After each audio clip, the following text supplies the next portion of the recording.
welcome to Overtime Hockey Talk. My name is Mark Paul. My co-host Justin Baker joining me as the Stanley Cup Finals are officially over. I know they ended, like almost a week ago, but we are doing our first show since the Stanley Cup Finals ended.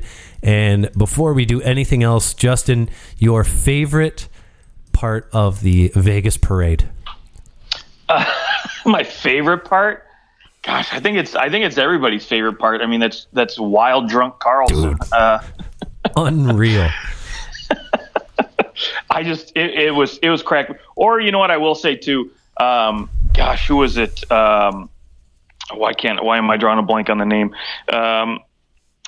General manager Peter McCrimmon. Kelly McCrimmon. Yeah, thank you. Like walking up and like the 10-second speech, like, "Hey, thanks for this, bye," and just gets off. Yes.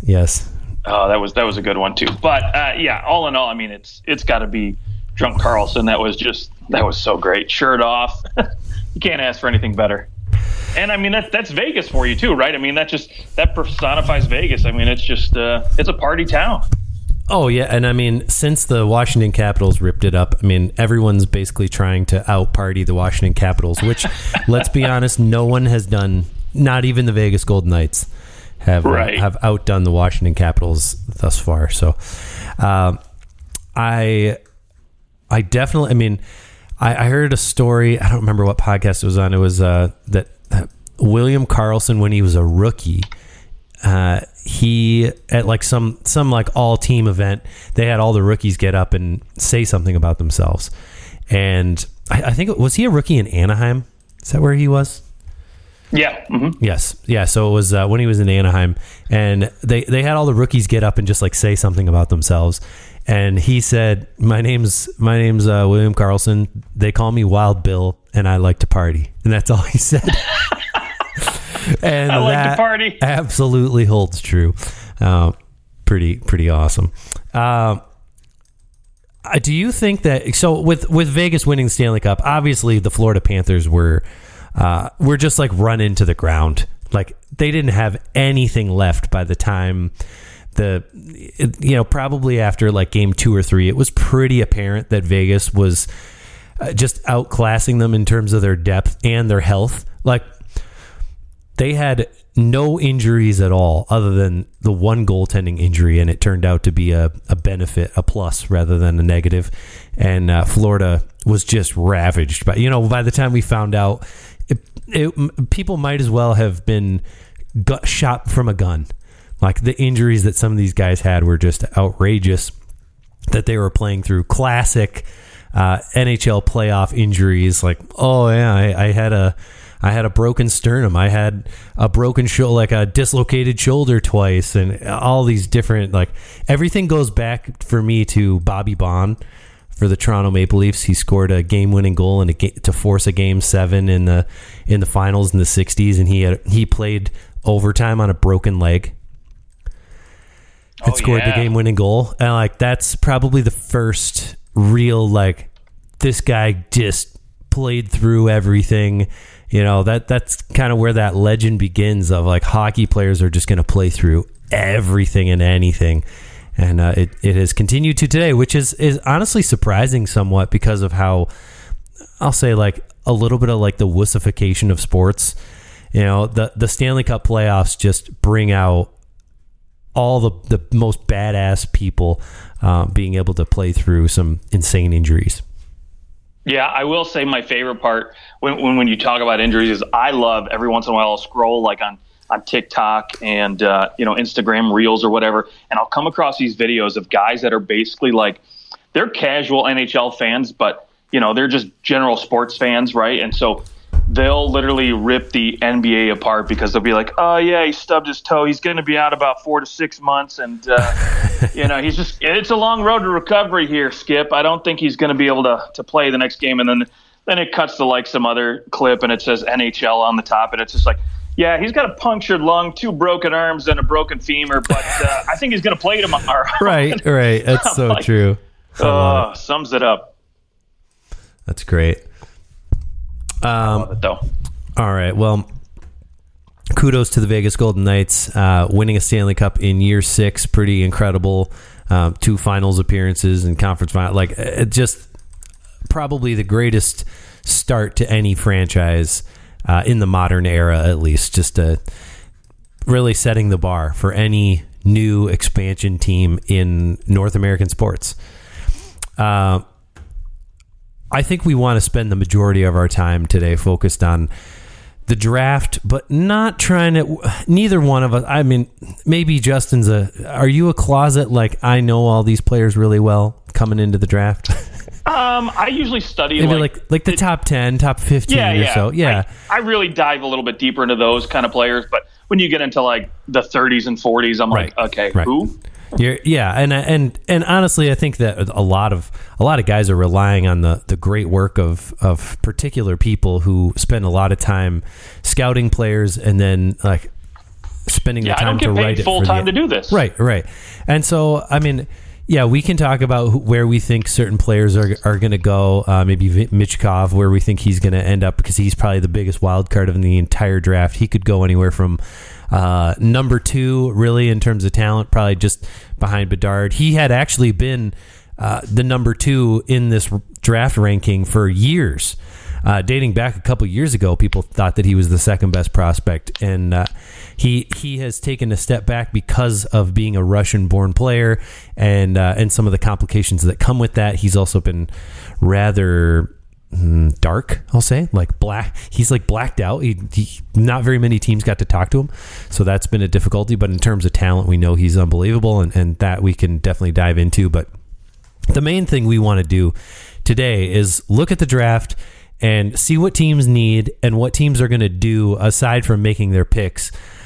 Because that, you know, who doesn't love when Gary Bettman walks up and says, "There's been a trade," and we get those trades. You know, that's what's fun about the draft. It's a big part of why we watch. We want to see the movement of current players, because for the most part, you know, outside of maybe 8 guys, we're not going to really see these players for 2 or 3 years. So it's a lot easier to hone in on these possible trades, and then how the draft is going to affect free agency as we move closer and closer to July 1st. It's actually it's crazy. The draft is coming up, and then it's like almost the next day. What the draft is on, like the 28th and the 29th, and then free agency starts 2 days later after the draft is over. So it might be the quickest. Is it the quickest turnaround between the draft and free agency that the league has ever had? Geez, I mean, that I don't know, but I was listening to NHL and XM yesterday, and they were actually talking about just like the time frame, right? Like how quick the turnaround actually is between the finals being over and the draft and everything else. Like it's 2 weeks and you're go. So there's no time for rest. And June 26th is the NHL awards. So Monday is the awards, and then you've got Wednesday and Thursday is the draft, right? So I mean, it's lots happening between the awards, the draft, and then free agency coming out on, what is that, Saturday? That's a rare weekend day. It feels like for free agency. It feels like it's always been. I mean, I guess it's every 7 years. It's a Saturday for the most part, but it feels like it's been a weekday for a long time, which I guess it has. Okay, so where do you want to start here with the draft? What teams do you want to focus on here? Boy, I mean, I would love to focus on, for me, first and foremost, Arizona, right? Just because they have 2 top 12 picks here in this draft. So I'm interested to see, I mean, yes, we know they're rebuilding. And it's funny, I saw a stat today on Twitter that they actually have more draft picks than they do actual signed players. Oh, gosh. So, wow. Oh, yeah. Yeah, in this draft, they've got, 7 in the first 3 rounds. Right. And then another 5 after that. Yep, so 12 draft picks, and they've got 11 players signed to contracts right now. Nice. So, I mean, of course, prospects, things like that, but basically NHL contracts right now. So, and we know who was it that? Prospect that said he won't sign there. Who said he won't sign there this year? In Arizona? Yeah, was it Dylan Gunther? That's it. No, he already signed. Who did they draft last year? Logan Cooley. Oh, yeah. Logan Cooley said, "Yeah, I'm not signing with Arizona this year. I'm not doing it." Oh boy. So that'll be an I did not hear that thing to see. Yeah. So he already he's declared himself out. He's going back to play college hockey, I guess. So that's an interesting decision on his part, but probably more or less like, I'm not signing any 3-year deal with a team that I don't even know where they're going to be. Because let's be honest, Arizona is in a very bad spot. A very bad spot. Like, this could be it. I know we've talked about it before that the Coyotes maybe could leave Arizona and that Gary Bettman's been very, very against it, but I don't know that there's a way forward here. They don't have an arena. They can't keep playing in an arena with 3,500 seats. No. So I think that this is going to be a Salt Lake City, a Houston, a back to Atlanta. One of those things is going to happen. I think this team is going to move, not this year, but it will move by the end of next season, that they'll be gone. Yeah, I have heard rumblings that they've been basically looking around at 4 different cities. Nothing concrete. However, again, I just... Oh, in Kansas City. Is that the 4th city? The Kansas City? No. I mean, like, within that Arizona, within Tempe, the market. Scottsdale. Yeah, within their general market. And personally, I mean, I don't remember the cities off the top of my head, but, I mean, personally, I just think that there's no way for, like you said, this team to move forward. I just think they've dug themselves a big enough hole. They've just alienated a lot of their fan base. And any chance at hoping to grow their fan base is kind of, I mean, a moot point, right? They've been rebuilding for the last 2 decades, it feels like. Why am I going to buy season tickets for a team that is not going to be here next year? Exactly. And why do I want to buy a jersey of a player like, for example, Nick Schmaltz, right? 27, considered one of the leaders on this team, but why do I want to buy his jersey if I don't even know if he's going to be there tomorrow? Because it seems like, I mean, they're always having a fire sale every offseason at this point. And so, who knows what's going to happen this year. But the reason I wanted to I guess, kind of start by highlighting them is I'm curious with, basically their situation and lack of players. How many draft picks can they acquire on top of this 12 in the first 2 rounds, maybe the 3rd round, who knows, to take on more bad contracts, right? Because they've got to get to the cap floor somehow. And they're not going to attract any big name free agents to come play there. So they're going to need to bring in some money, and maybe you bring in some bad deals along the way to get more picks here. Yeah, it's either going to be the Shea Weber, Jacob Voracek, Brian Little. It's so funny that they have those 3 players. Basically $20 million, more than $20 million in 21.3 in just dead space on injured reserve. It's wild. That's unreal. So their actual cap hit is what, $31 million of what they're actually gonna have signed that could play for them.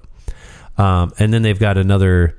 It's funny. They also have to retain. They get a cap hit from Oliver Ekman-Larsson getting bought out as well. It's very small. Year. 20 grand, 320, 650. It's very small. Fairly insignificant. Although it does take up a retained salary spot on their thing for now. The next, gosh, isn't it? How long is an 8-year buyout? 8 years. Yep. So for the next 8 years, they can only have 2 retained salaries because of that. Whereas before they would have only had 4 left. So that's pretty funny. And they also have Zach Kassian and Patrick Nemeth. So that's another $1.8 million. So in reality, they have $23 million in dead space. Almost half their team is dead cap space. And yeah, I mean, what do you do with this team at this point? If what you're saying, how are you going to, you're not, now, okay, I'll say this. You could attract a free agent on a 1-year deal who wants to get paid, right? Like if there's somebody who's possibly a reclamation project or somebody that maybe is in a position to hey, go show me that you're actually better than you are. You can go to a team, you can be their top line something, whereas on a really good team, you'd probably be a 2nd or 3rd line player. You can go maybe get an extra $1 million or $2 million to go to Arizona and you kind of have a freebie year to just go and kind of rip it up and see what kind of numbers you can put up. I've got to think that's attractive to someone. Well, I think this is going to be not necessarily, Max Domi, but I think it's going to be a situation like Max Domi last year where he went to Chicago for that opportunity, knowing he can get in that top six. But you know what? Hey, he's going to get an opportunity to play and maybe try to, rebound, I guess is maybe the right word for it, and say, hey, you know what? I'm actually still capable of playing. I can still produce. I'm still a quality player, right? So Milan Lucic. Well, I mean, he's looking for a deal, and rumor is that Calgary is actually trying to they're entertaining re-signing him, right? But no, where I look at it is I look at a team like Nashville that really is going through this interesting period in their franchise where they're bringing in a new coach, they're bringing in a new GM, all these things, but they've got, in my opinion, two $8 million contracts where I think one of them needs to go in order to bring in some new talent, some new life. And so maybe this is a situation where, again, Arizona takes on maybe Ryan Johansson's contract. I don't know what the actual dollars he's owed is. Maybe it's just a straight $8 million base. So nothing, no bonuses or anything like that. But maybe a contract like that where, Nashville throws them a bone where another second round pick or something, and they take that contract off their hands. Hey, and if you think about it, I mean, preferably, I think for a team like Arizona, they're really, and that's where that contract of Ryan Johansson doesn't play well, is that I think they'd prefer to, if they're going to bring in somebody like that it maybe be like a front-loaded contract, and they have to pay him less in cash and more in, but it brings their cap up. Right, exactly. However, Ryan Johansson is an interesting prospect because let's say you bring him on, you take his whole $8 million, fine. I mean, you're gonna have to spend money to a certain extent. We know that. 28 points in 55 games, it's not terrible. Would there be teams out there who would be willing to take on Ryan Johansson for $4 million a year? I would think so. Perhaps Arizona goes. They say, hey, we're going to bring in Ryan Johansson, and he's going to be here, and like he would become their number one center or like top six forward kind of vibe, and you can plug him in, and then when you're ready to deal him, you can eat half that deal, and that'll hang $4 million over your head, and you'll be able to keep that towards your cap and possibly acquire something pretty decent for Ryan Johansson, especially if he goes into Arizona and because of the limited pressure and because of maybe the opportunity, maybe he puts up some good numbers and kind of finds himself rejuvenized, and he fetches you another second round pick, or maybe possibly you package him and find a way to bring in a first round pick. I think there's some interesting prospects by bringing in talent, at least players with some talent that also have a big cap hit. Which kind of brings you to like, do you go chasing after a team like maybe Tampa Bay or Washington, Pittsburgh, where there's some salaries that you wouldn't mind being able to dump? That's where Arizona becomes very intriguing because they are going to want some serious cap money. Yep. Okay, well, let's move from the Coyotes, a team that, I mean, they do have some nice picks, but let's go to the Chicago Blackhawks since they have the number one overall pick. And on top of that, they also have Tampa's first round pick and 4 second round picks, 3 third round picks, and then a fourth and a fifth and a seventh. So they have about the same amount of picks as Arizona. They actually have a little bit more of the higher round in the second. They have very few players signed as well. Do you foresee the Chicago Blackhawks doing something similar to what we were talking about Arizona? Yeah, absolutely. I mean, listen, they had Kyle Davidson on. I was listening to an interview with him, and it's clear they're not bringing back Jonathan Taves. They're not bringing back Patrick Kane, right? These guys are officially finished. So, they're not going to attract any big-name free agents as well. And so really what I think is you have an opportunity here. One, I think there's going to be some level of, I don't want to say, all-star free agents, right? I mean, I don't think there's any, top line guys. There's not like any top 2 defensemen out there, in my opinion, on the free agent market. However, I do think there's going to be opportunities for guys that traditionally might be on the second line for a lot of teams, i.e. your Tyler Bertuzzi's, that might go look at Chicago now with the possibility of playing with Connor Bedard. But because of that, and because I do think they're not going to be spending a crap ton of money as well, right, you're going to see a situation similar to Arizona where I mentioned where I think they're going to try to acquire some more picks here. I think there's, obviously a rebuild in place. They've come out and said that. There's, with Arizona, it's clear that they need a rebuild, but I don't think they've openly admitted that. Well,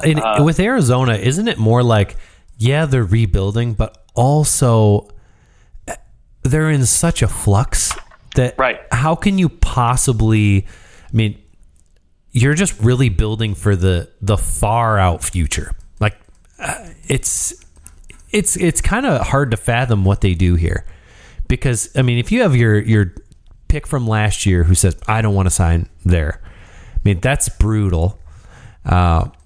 You can't develop players because maybe, like, do players have one foot out the door kind of thinking like, all right, how do I get out of here? Absolutely. I'm sure you'll have some you're going to have some who go, all right, yeah, we got another year here and then we're going to go somewhere else. And like, then I have a chance to be a part of a new franchise, and it could be a really cool way to like, to for my career to go. I could see some benefits of being a part of a new team. I mean, we all saw it for Seattle. We see it for Vegas. And even though it would be a relocation and not an expansion team, if it was a team's first time ever in a city like Houston or Salt Lake City, Kansas, I mean, we'll say first time ever for Kansas City because it's been freaking 50 years since there was a hockey team in Kansas City. So, I mean, you would be starting a legacy, and that would be something to at least maybe look forward to. But other than that, I mean, what's there to play for? So it'll be other than money. I just don't foresee. I don't know what the plan is for Arizona, because I don't know that Arizona knows the plan, because are the same people going to own them? Are like, there's so many questions up in the air. But yeah, absolutely. I mean, so the one other great thing with Chicago that I really like, with the amount of draft picks they do have, right? I mean, they have the 4 in the second round, 2 in this first round, 2 in the first round for the next 2 years as well. I would love to see them make a play on, like, for example, the New York Rangers, right? They've got 2 young, highly, selected draft picks in Lafreniere and Capo Caco, right? I mean, obviously they're going to get Lafreniere re-signed and stuff like that, but I do think the Rangers are in a little bit of a cap squeeze. Maybe it might not be a bad idea to get some assets in return, i.e. draft picks, and maybe jettison one of these guys to maybe clear up some future cap space, right? And I don't know what Chris Drury's thinking, if his idea is to keep both of these guys long-term anyways. But maybe this is an opportunity for, maybe Chicago says, hey, we'd love to find a young winger to play on the wing with Connor Bedard here, and a guy who can be around long-term. And, maybe that might be exciting for a guy like, Lafreniere, and, willing to stick around long-term, and maybe you can get him locked up on the cheap on a long-term deal to play with, Connor Bedard at this point in your career. Yeah, I mean, and it's now, I will say that Laviolette has talked about both Lafreniere and Caco, saying that he wants to give them more opportunities and put them in situations where they are leaned on more often. So that does play into like the head coach is hoping, and I'll bet I can almost bet you that one of his main selling points was, I can take Caco, I can take Lafreniere, and I can turn them into the players that they should be. Now that might 60, not be 70-point guys. And that might not be a superstar number 1 overall pick. He's not going to probably end up being a Jack Hughes, but can he turn them into legitimate top 6 forwards who score 25 to 30 goals a year or put up 70, you're right, like 60, 70 points, and be guys that can contribute and be a part of this core moving forward? And I got to bet that he said, I can absolutely do that. And as long as he does it with one of the 2, I think that Rangers fans would be happy. Oh, absolutely, for sure. And I mean, not necessarily do I think Chicago needs to go after one of these guys, right? But I'm saying there's probably other players where I think maybe they can go out and take a peek. Maybe like a guy, for example, Marcelli and Matias Marcelli in Arizona, right? 22, put up 50 points this season. There's other RFAs and other guys, younger players out there that maybe they can try to take some of these draft picks and try to acquire to bring in young talent that's going to continue to grow along with Connor Bedard, so that way the future of the franchise is secure, and you're not necessarily hoping that one of these, one or two of these, 6 picks in the first 2 rounds turns out to be a decent player for you. Absolutely. Okay, can we pivot to Vancouver for a minute? We absolutely can. Vancouver did something we already touched on a little bit with Arizona, but Vancouver just did the biggest buyout I think that we've seen since what was it, Lecavalier? Lecavalier was the biggest one. I think he's the 3rd biggest buyout, but the other 2 ahead of him were compliance buyouts. So they did not count against the cap. But this one definitely does. It cost them $2.126 million a year for the next 8 years. But the cap hit is considerably less for, than the $8 million that it would have been for them if he had stayed. So they take that hit, and especially this year, it gives them a ton of cap space. The cap hit on them this year is only $146,000. And then by the time the cap hit goes up a little bit in a few years to 4.7, the cap should be up probably $6 to $8 million from where it is today. So I think in the short term, it's a great move. In the long term, it won't have the same impact that it would if he was getting paid $8 million in 4 years. So they get the savings there as well. What do you think they are up to making this kind of buyout on a defenseman who, not worth $8 million, but was he serviceable enough? I got to think there's going to be teams that are out there that want to sign Oliver Ekman-Larsson, who think that he can play a role on their team. Oh, yeah, absolutely. I mean, first team that comes to mind is the Tampa Bay Lightning. I think, a guy like that is I go back to, why can't I think of his name? But anyways, he's in Anaheim now on their 3rd pair. But basically, a guy that maybe needs another. Oh, like a Shattenkirk? Yes, thank you. That's the name I'm looking for. Right? Yeah, a guy who kind of had a couple down years and, still has something left to give and could be, a great fit on a 3rd line when you shelter him. And, hey, are you saying that winning a Stanley Cup raises your confidence? Is that what you're trying to tell me right now? Yeah. I mean, hell, coming in at $1 million. I mean, for OEL to put him on your 3rd pair would be just fantastic. Sure, and he's making $2.1 million regardless. So right. to be able to sign him to that cheaper deal, a 1-year deal, and see how he does. I mean, he can bet on himself now, and I think it's a good move for Vancouver. I think it's actually even better for Oliver Ekman-Larsson because it just was not working there. And I think that he'll go and shoot. Maybe he just goes back and signs with Arizona. Just like, I'm comfy here. I'll just sign a cheap deal. Go back to Arizona. They'll probably pay him more money to come back just because, shoot, I mean, they need to get to that floor, right? They can just reuse all their old marketing.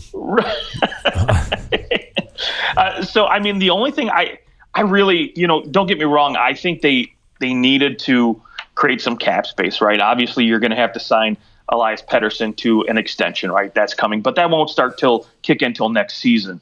And we know the cap's going up. So, was OEL's deal in their mindset to, related to this? I don't really think so. I think honestly, they're a little delusional, I think, in my opinion, because I think, Vancouver's management thinks that they can win now, where I think, bringing in 1 or 2 guys here isn't going to solve your problem, isn't going to make you a Stanley Cup contender at this point, especially with the teams that we know, with Edmonton, Calgary, I think is going to rebound a little bit. And, of course, they're Vegas in a rock star division.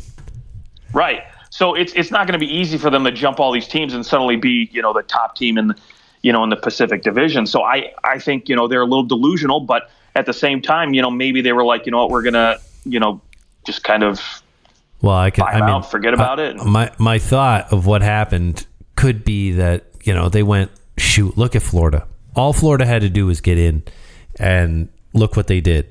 So, and you look at our team and you go, we think we could get in. we just have to make a couple moves.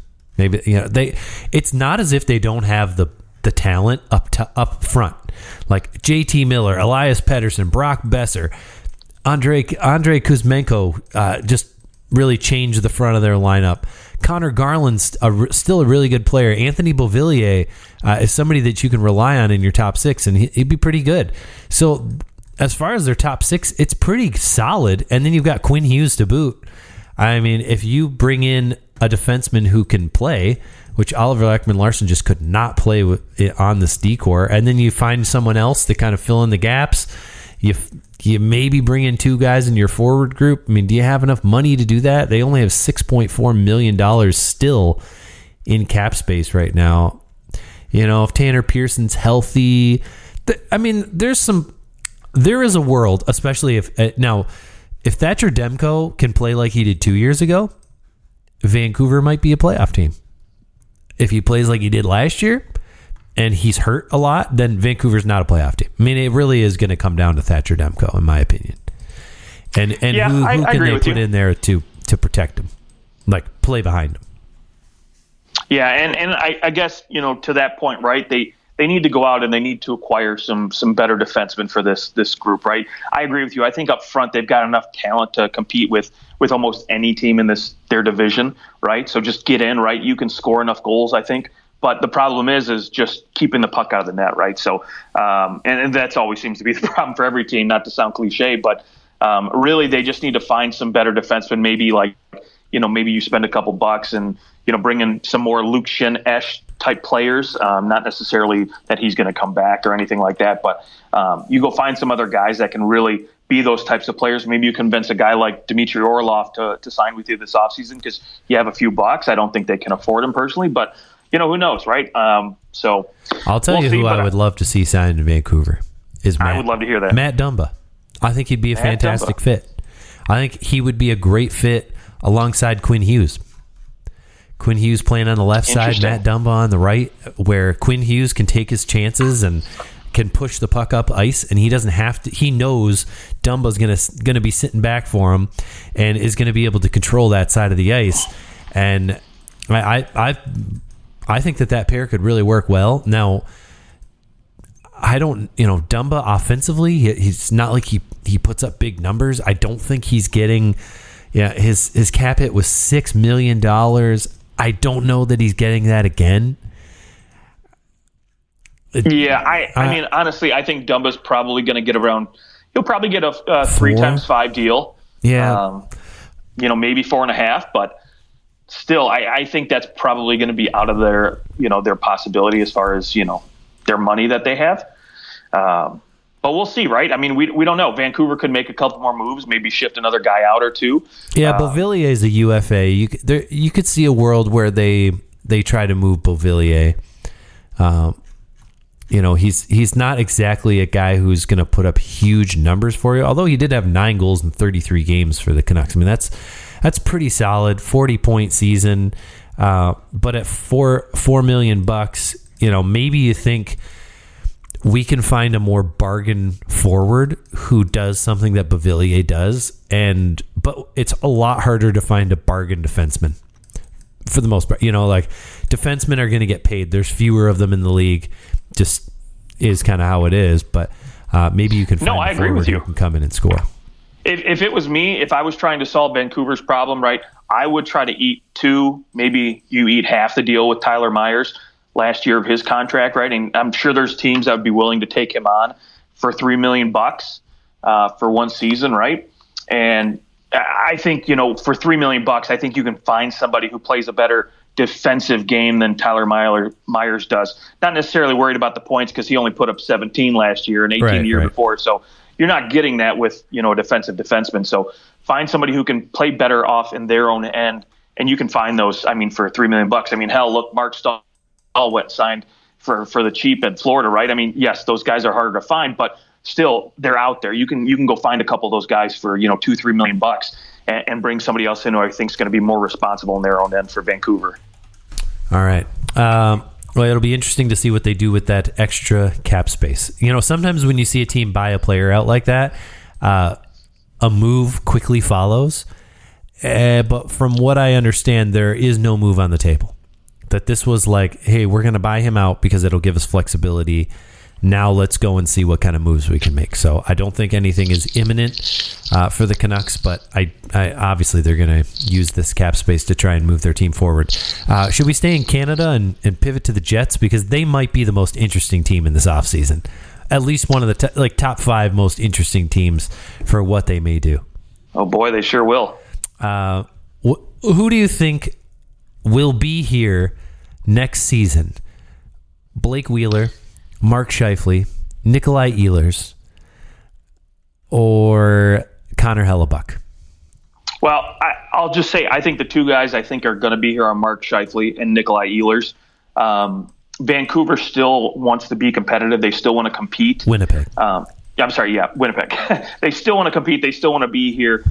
Whether or not I think they'll actually be competitive in this division is a whole other story. But, trying to retool really quick, I think still you have to have somebody down the middle, right? Mark Scheifele is going to have to be that guy. You're going to obviously lose. I think Pierre-Luc Dubois is going to get traded at some point this offseason, whether that's to Montreal or somebody else, who knows? And then, of course, Blake Wheeler, he's gone. I'm already hearing rumblings from, Darren Dreger that basically Winnipeg is considering buying him out at this point. Do I think that's the right move? No.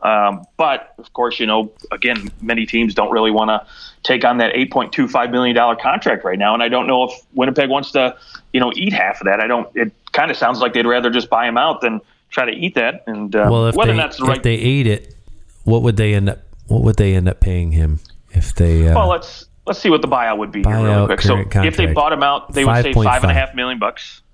Yeah. Well, they would, they pay $5.5 million. So they would save $5.5 and have a 2.75 total hit saving. This year. Looks like total savings would be $2.75 million. Right. Well, so they save 5.5 this year, but next year it's going to cost them 2.75. Okay. Yes. So yeah. The cap hit ends up being the same for both years, but right. Yeah. And the argument for Blake Wheeler is essentially that he takes a lot of penalties. He's just not as fast anymore, and he's basically a third line guy, right? But again, if you're Winnipeg, do you think you can replace his offensive production with that $5.5 million savings, right? So 55 points.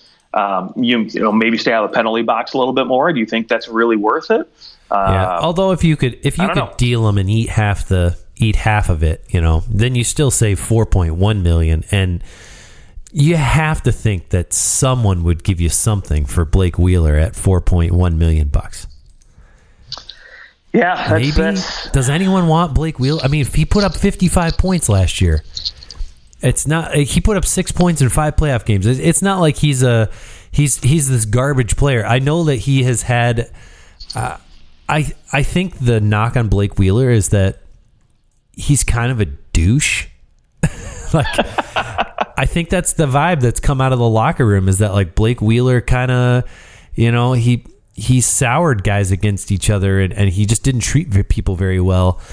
And that was him as a leadership, a person in the leadership group, a captain of the team. You bring him somewhere else, he's not going to be the captain anymore. No, but the other big problem with moving him, right, is he has a modified no trade clause that only allows him to. Well, basically, he says these are the 5 teams I want to be traded to, right? And that's it. So that's fine. I mean, you could still get a second round pick, I think, for him if he said I want to go to, he's going to say all American teams. So, I want to go to pick top 5 American teams. Is someone willing to? Like, he doesn't want to stay there. Right, but you have to assume that Blake Wheeler those 5 teams on his list are going to be Stanley Cup contenders, right? And you have to assume that they don't have a ton of cap space, because most contenders don't. And then not only that, but now as a contender and knowing that, hey, we've got to put this $4 million contract on the book. We don't have a lot of space. Do we really want this guy? Do we think he's better than something we can get in free agency? And knowing that, now you almost have the leverage in a trade with Winnipeg saying, shoot, we're only going to give you a 4th round pick. At that point, is it really worth for Winnipeg to have to, pay that salary? I mean, hey, I'm looking at it and I'm going, all right, if I'm, let's say any team that was eliminated earlier than expected. If I'm Boston, am I willing to bring in Blake Wheeler and say, I don't know if Blake Wheeler would go to Boston because he was there when he started his career and they kind of screwed him over. So maybe we'll cross Boston off that list. Let's say the New York Rangers say, we would love to have Blake Wheeler at $4.1 million. They could absolutely afford it. They could move a few things around, and all of a sudden you've got Blake Wheeler added to Panarin, Zibanejad, Kreider, Trocheck. Like that fully solidifies your top 9 even more so. I think there's a lot of teams that would happily bring in Blake Wheeler, especially at $4.1 million, and would not pay a first round pick. But I think you're definitely looking at multiple seconds for Blake Wheeler. I don't know. I think there's been guys who have full no move clauses, and those teams still get first round picks for those players. So here's the other part of this too, right? If it is true that Winnipeg is willing to buy him out if they can't find a trade partner, why wouldn't you as a team just say, you know what, fuck it, I'm just going to sit back, let you buy him out, and I'm going to get him for free in free agency. Problem solved. Well, yes, absolutely. If they're going to just buy him out, but I guess is the other choice to just say, we'll just bring him back and we can always deal you at the deadline. Yeah. Could do that. Could you bring him back? It'd be tough. I get it. Like that's the tough, that's the leverage that they don't have, is they really don't want to bring him back. Like he's kind of been a little poisonous to that locker room. But I got to think that at least two teams that could be on his list would go, we'd give you a third round pick. And the other team would go, we'd give you a second round pick. And, you'd go from there. That's the way that I see it. But besides Blake Wheeler, anyone else that you think is going to, do you think Connor Hellebuyck, do you think he's gone? Yeah, I think he's gone. Absolutely. He said he won't re-sign, right? So that's right. And that's the thing. You're going to get max value for him at the draft, right? You always get more value out of, you always can get more trade assets back in a deal in the offseason than you can during the regular season. Sure. And particularly we've seen extra flexibility with you can go above the cap. And yeah, and especially we've seen at the deadline with goaltenders, right? They never really get a first round draft pick. They never get a lot of assets back the other way. So really, if you're a team and you think you have an opportunity to secure a number one goaltender, right, and you have the assets to do it, he's going to get moved. And it's just a matter of when, right? Is it at the draft, or is it going to be July 1st, or is it going to be at some point this summer? Who knows? The one team that I've heard in particular was the New Jersey Devils. Yes, I have heard that, and what the great thing about that, if you're Winnipeg, right, and you're still thinking you can compete, you take back Vijay Vanacek. Absolutely, yeah, and you still have a quality goaltender, in my opinion. Who, again, he's not a Connor Hellebuyck, but now you have to go out and now you spend a couple more bucks on a reliable backup, which is fine. You were going to have to get one anyways, so. Hey, I think you still got a good option, and you can potentially have a decent tandem in net. That's not going to hurt you too bad or handicap you too much. Now, in my opinion, I think Hellebuyck, definitely dragged Winnipeg into the potential playoffs. 100%. Yeah. 100%. So now you have to really kind of shore things up a little bit more to make sure that your team is, a little bit more less reliant on goaltending, if that's the right term for it. So what does New Jersey give up? Obviously we're putting in Vitek Vanacek because they need a goalie, and they probably need the cap space, so he's the natural, the obvious choice. But and they have Akira Schmid, who obviously would play back up to Hellebuyck. It would be the perfect situation for Hellebuyck because he would only have to play 55 games. Yeah, I absolutely agree. I think if you're in New Jersey, I would probably throw in Sharon Govovich in that deal as well. He's a young winger RFA. I think, again, the type. One more year and he can be gone, though, as he's arbitration eligible. I don't know. I think that if Winnipeg's trading Connor Hellebuyck, I get, talent-wise, yeah, Sharon Govovich is a decent player, but I think they want somebody they can control. Well, here's the other part of that, too. If he comes in and, he says, I'm not going to sign long-term, then you can deal him, right? And I think you still get a pretty good return out of that. But I think Sharon Govovich would be a good starting place with Vanacek. And then, of course, I think you're still going to need another piece in that. They don't have a first-round pick this year. They have one next year, but they potentially might not have one in 2025 because of that San Jose trade. So so you actually can't trade a pick that is a part of a part of a condition, I don't think, right? Exactly. So, I think this is probably going to take some sort of high-end prospect, maybe an Alexander Holtz. I don't know who else you might throw in there. Josh Philman. I'm not really sure. Really, I don't think you're trying to trade away Nimick. No, I think Winnipeg would definitely ask, but that's a hard no for me if I'm New Jersey. Now, what if it was just Hellebuyck, Nemick, Vanacek, straight up, no picks. There you go. Are you doing that if you're New Jersey? Oh boy, because I think that's question. The kind of deal that Winnipeg's looking for. They're looking for, we want a young player who's already signed, who we are going to have under our control for 7 years for Nimick, and I think that they would be willing to forego the draft pick if they could get a player like that.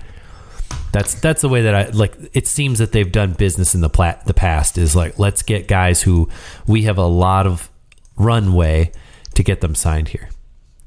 So I guess the one saving grace for that, if I'm New Jersey, right, because you have to have players in the cupboard, especially over the next 3-4 years to come up. Again, I don't think New Jersey's an automatic cup winner with Hellebuyck next year, but they're going to be a contender, strong contender. So you want guys in the pipeline coming in, right? So you have John Marino, but the one saving grace for me is the fact they have Luke Hughes on that blue line. Yes, exactly. Exactly. So losing Nemick, maybe you can stomach that a little bit more, knowing that you had this. Because you're definitely not trading Luke Hughes. You're not allowed to anymore. Right. So I think having this stud on the back end, a guy who can potentially be, a legit pairing defenseman with Dougie Hamilton, and a top two, defenseman is going to make you feel a little bit better about having to lose a prospect like Nemick, if you do decide to make this deal. I've got one other team for you that I think would be an unreal fit, and that's the Colorado Avalanche. Avalanche trade Georgiev and send him to Winnipeg. They got him for another 2 years. That works out. They've got the $7 million on it from LTIR from Landeskog, so that holds on to Hellebuyck. And I think if you said, hey, you've lost Landeskog for the year, but you get Connor Hellebuyck, and you're going to come back with pretty much the same team that you won the cup with outside of that, and then you still have the money to go and sign a second line center.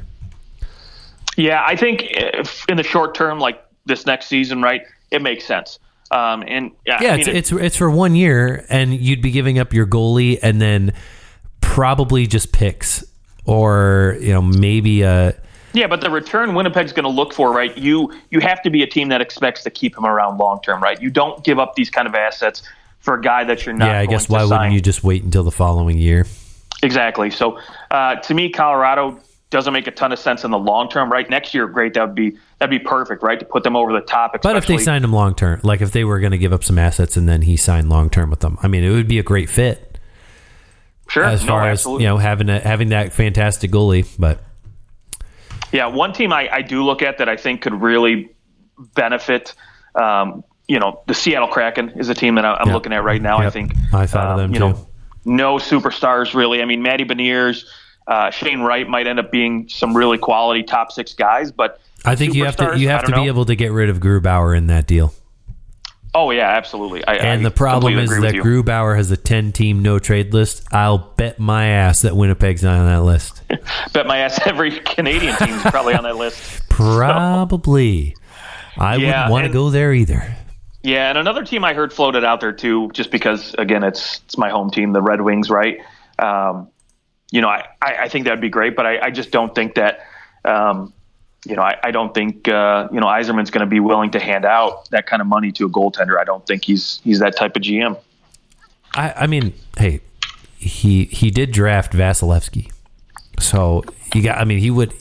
I think he'd be more than willing to pay Vasilevsky what he's getting paid. I think he'd pay a top five goalie money. I don't know that he'd have a problem with that. I think the tough part would be giving up a bunch of assets this year for a guy like for a team that when you look at it, you go, we maybe could make the playoffs, but it's still a pretty long shot for us to make the playoffs this next year. Like this next year, you're hoping to see the Red Wings in that, like, they're competing. They're maybe hanging around. They're in a playoff spot for a little bit, and they're doing good things. And I think much like last year, where it was like, maybe we shouldn't be maybe we shouldn't sell all their guys, and then in the end they ended up selling anyways. But I think that's where you hope to be next year. It's like maybe we're buyers, maybe we're sellers. We could maybe still compete for a playoff spot. I just don't see in this division. You've still got Boston, Tampa, Toronto, Florida. Ottawa's coming up, and I think Ottawa's ahead of Detroit. And then you're talking the Buffalo Sabres, who are absolutely knocking on the door. I think this next year the Sabres knock out one of these teams from the playoffs. I think most likely the team I think we're probably all looking at Boston to fall if Bergeron doesn't come back. Although they just won the frickin' President's Trophy. So what are they going to... Are they going to have 50 less points than they had this last year? If Charlie Coyle is your number one center, I don't know, maybe. Yeah, right. Yeah. Well, in that case, of course, they'd go out and they would sign somebody or trade for somebody. So Boston's going to be a big player as well. That division's Ottawa tough. Could use the number one goaltender, though. Oh, certainly.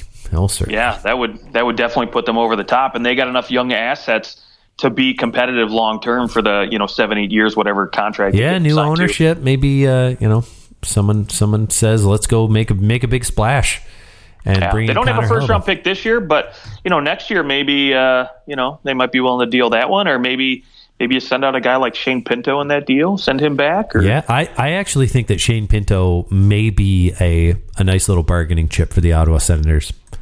I think that at this point, you've kind of established who your centers are, and I think you've got enough of them to where you can use him in a deal. And I mean, yeah, you're not necessarily selling low because he's so young. Teams will still want to take a chance on him because of his injuries. He's just like had bad luck essentially. But I think he's absolutely the type of player that I'm sure Winnipeg would love to have. Yeah, absolutely. And you send back maybe, you could send back Anton Forsberg the other way. So now you get a goaltender in the deal too. So although they do love them, Anton Forsberg. So I don't think he's. But I love Hellebuck even more. So that is true, my friend. Let's hit one more team before we sign off today. Obviously, there's 32 teams, and we're not going to hit them all in one show, but we'll just keep on kind of rattling through these teams as we go, leading up to the draft and all in free agency. We'll hit your favorite team before all is said and done. But where should we close out here, Justin?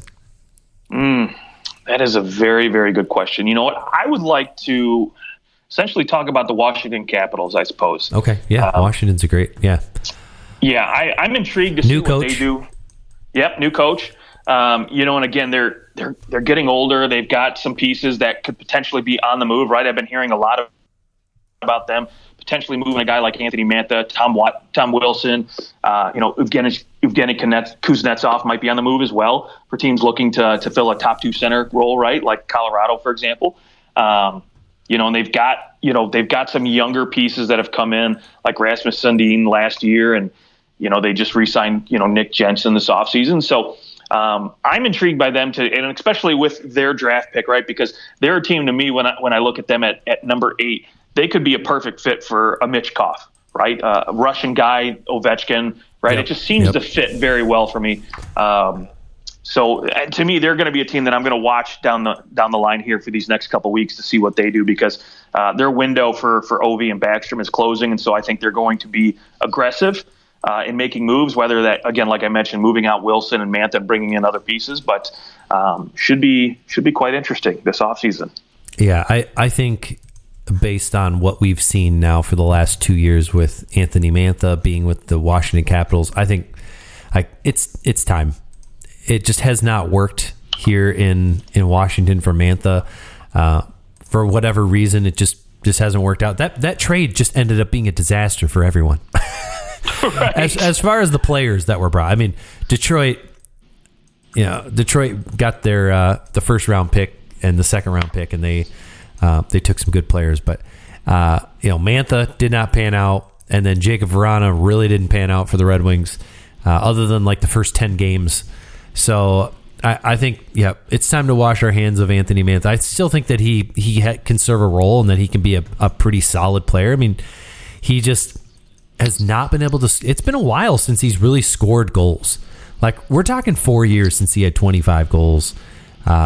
He just hasn't been able to stay healthy. Stay healthy. Yeah. So I think it's just time to kind of move on here, and maybe you have to eat some of that salary in order to move him, but that shouldn't be a huge issue for Washington. They don't have any retained salary for this next year, so I think they find a place for Mantha, and that'll free up some cap space for them. I don't know that they trade Tom Wilson because he's such a popular player, and because of what Matthew Tkachuk just did in the playoffs. I think now I guess maybe I'm going against what I just said, but boy, is his value high because of Matthew Tkachuk.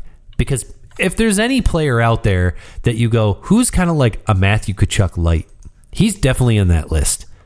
Like, he can score a little bit, he can bash, he'll get into the corners, he'll fight, he'll do anything it takes to win. That's his persona. That's who he is known as throughout the league. And boy, I'm sure there's lots of teams that would love to bring him in onto their playoff roster. Like, can you imagine the Leafs bringing in Tom Wilson? What he would do to change that top six? Oh boy, a completely different vibe from. Even if you go, well, Michael Bunting out and Tom Wilson in, I think you're looking at a vastly different. Like, Michael Bunting's just kind of a prick, but Tom Wilson can back it up. Tom Wilson backs it up. I like that. So I think and the Leafs aren't the only team that are lacking a player like Tom Wilson, because there's probably only maybe 5 or 6 players like Tom Wilson in the league. So, maybe Washington, it would be smart to deal him at this point, because maybe his value will never be as high because of what Matthew Tkachuk did in the playoffs. That's fair. Yeah. I'm interested to see, though. I think, again, the great thing, you can keep Tom Wilson, and I think even at the deadline, if, because like you said, because of what Tkachuk did, if they can't figure out a long-term contract with Wilson, you'll get a great return on him at the deadline. People will line up to pay a first-round pick for this guy. Very true. Yep. He may be one of the top players available at the deadline if Washington isn't in a playoff position. Right, exactly.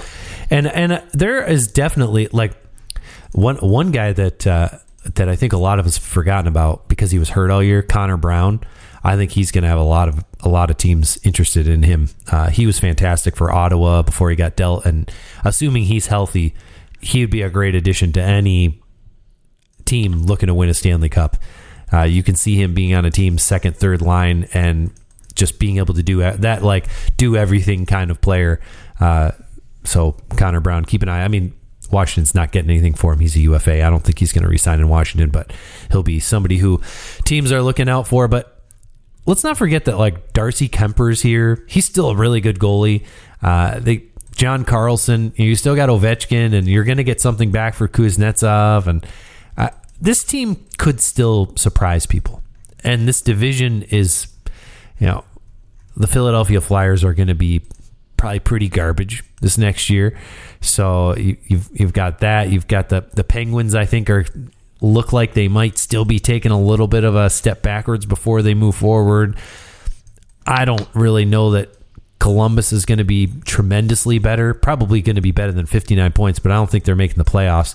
Like, when I look at the 4 teams that made the playoffs in this division, I think the Islanders could fall. Maybe could you catch Carolina out of there? I don't know, depending on what they do with their goalie situation. This Eastern Conference, every division is tough. Like, it seems like the top end teams, it's hard to rip them down. It seems like those teams are hard to jump in. But Washington was always one of those teams and always found themselves in the playoffs. So we'll see if they can rip themselves back into the playoffs. Yeah, I personally think that you're going to see a team like Boston, right? They're not going to obviously win another 65 games. So, you could potentially see 15 games, right, coming off that win record. So they got to go somewhere, right? So True. Teams like Washington, yep. I think Pittsburgh, right? They're gonna gobble up a few of those wins. Maybe pull some from the Islanders and Carolina, depending on their goalie situation. So, it could be a much more I guess from in my opinion, from 1 to 6, I think the point totals could be a lot closer, versus this 33-point spread that we had last year. Yep, very true. All right, well, we'll definitely we'll talk before the draft.